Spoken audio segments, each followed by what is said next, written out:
Mungkin saya mau bagi sedikit tips buat teman-teman yang mau usaha ikan khususnya di biovlog ya.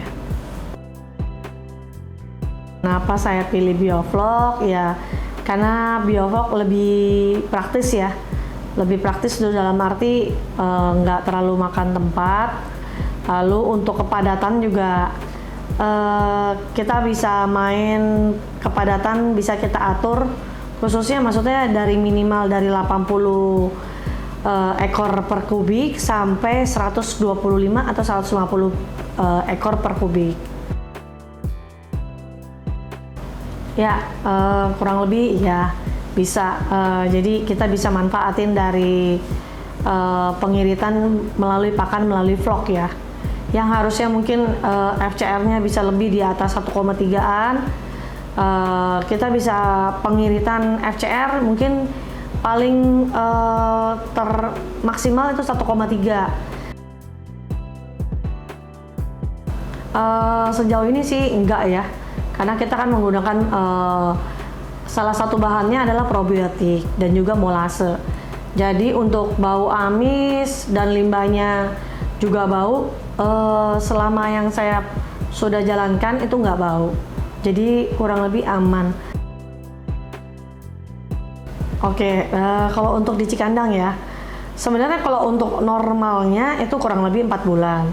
Tapi kembali lagi, bibit yang kita gunakan untuk awal tebar, seperti misalkan kita awal tebar tuh di ukuran 16 gram atau 20 gram atau 30 gram ke atas, itu hasil panennya juga butuh waktunya juga banyak.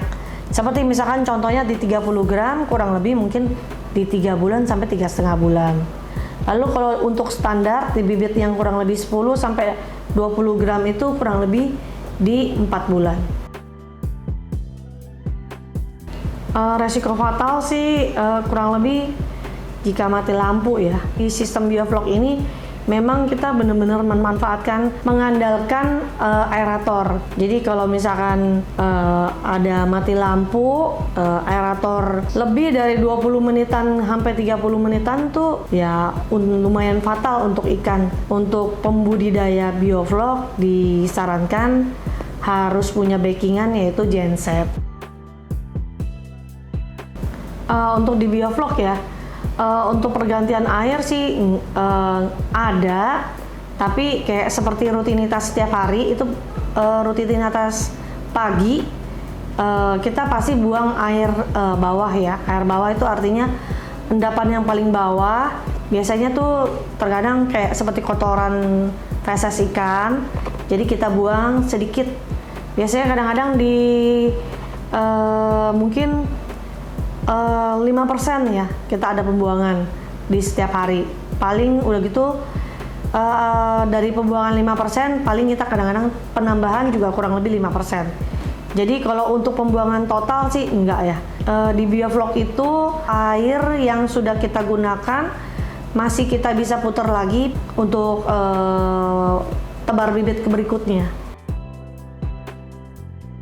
Untuk diameter 2 ya, kurang lebih ya dari bahan terpal, besi wire mesh, perpipaan dan uniring, dan mesinnya ya kurang lebih di angka 3 sampai 5 juta. Jadi kembali lagi juga kebutuhan yang kita mau pakai bahan-bahannya juga kembali lagi sih dari si pembuat maunya bahannya yang bahan apa gitu loh. Kalau kita bisa bikin yang standar itu ya kurang lebih 3 sampai 5 juta. Oke, untuk tips and trick ya buat pemula dan yang mungkin lahannya kurang besar. Sebenarnya kita bisa mulai di lahan kita sendiri, seperti di depan halaman rumah. Misalkan kita memang punya space-nya 1x2, ya kita mulai dulu aja. Kembali lagi ke pribadi kita masing-masing. Yang penting kalau punya tekad, niat, dan mau belajar, ya pasti perlahan akan bisa. Kalau dibilang saya punya ilmu perikanan atau tidak, Tidak sama sekali. Saya belajar itu otodidak. Jadi saya belajar melalui YouTube, belajar cari-cari informasi melalui buku, lalu cari informasi di mana yang kita bisa menimba ilmu ya. Terus udah gitu kalau memang mau mulai ya mulai dari hal yang kecil dulu aja. Kalau memang modalnya sedikit, kelola, cari tahu. Setelah sudah mempraktekkan pasti akan ada jalannya.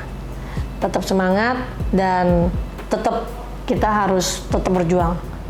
Ya, buat teman-teman yang mungkin ingin mulai tapi masih bingung, ya mungkin nanti kamu bisa tulis di kolom komen kami dan kami tunggu komennya di episode berikutnya.